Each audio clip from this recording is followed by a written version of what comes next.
ভোলার পরাণগঞ্জ থেকে বাবুরহাট পর্যন্ত হয়েছে সড়ক প্রশস্তের কাজ। এতে চলাচলের সুবিধা হলেও অস্তিত্ব সংকটে শহরের অন্যতম খাল ইলিশা।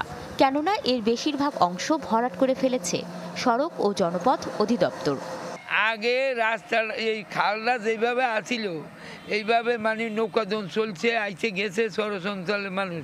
বিভিন্ন জায়গায় ময়লা আবর্জনায় খালে যাইতো, এখন তো এই খালে আমার ড্রেনের মতো হয়ে গেছে। আমাদের এই খালতে এমন ড্রেন ছিল না। অনেক স্থানে বন্ধ পানি প্রবাহ, বেশ কিছু জায়গা পরিণত হয়েছে সরু নালায়, যার প্রভাব পড়েছে কৃষি খাতে। সবচেয়ে ভয়াবহ অবস্থা ইলিশা বাস স্ট্যান্ড থেকে হাজিরহাট পর্যন্ত।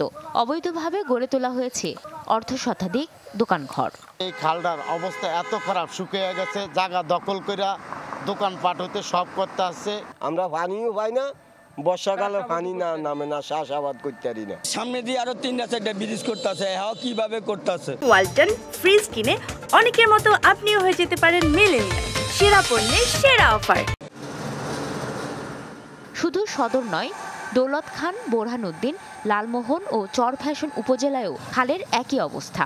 অন্তত 40 কিলোমিটার জুড়ে করা হয়েছে সড়ক ও ঢাল নির্মাণ।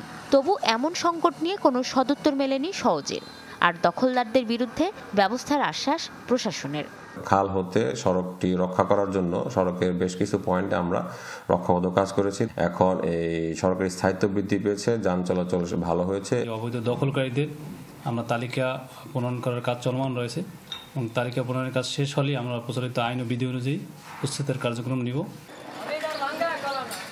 এদিকে ময়লা আবর্জনায় সৌন্দর্য হারিয়েছে বাগেরহাটের 6টি গুরুত্বপূর্ণ খাল, কিন্তু দেখার যেন কেউ নেই। পানি নিষ্কাশনের অভাবে বর্ষায় সৃষ্টি হয় জলাবদ্ধতা, মশা মাছির উপদ্রবে বাড়ছে রোগ জীবাণু। অনেক জায়গা দখল করে গড়ে উঠেছে বিভিন্ন স্থাপনাও।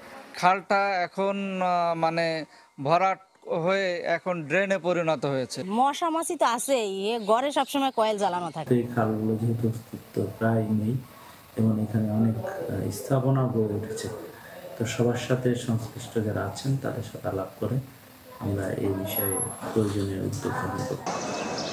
জেলার সব খাল উদ্ধার করে পানি প্রবাহ নিশ্চিতের দাবি পৌরবাসীর।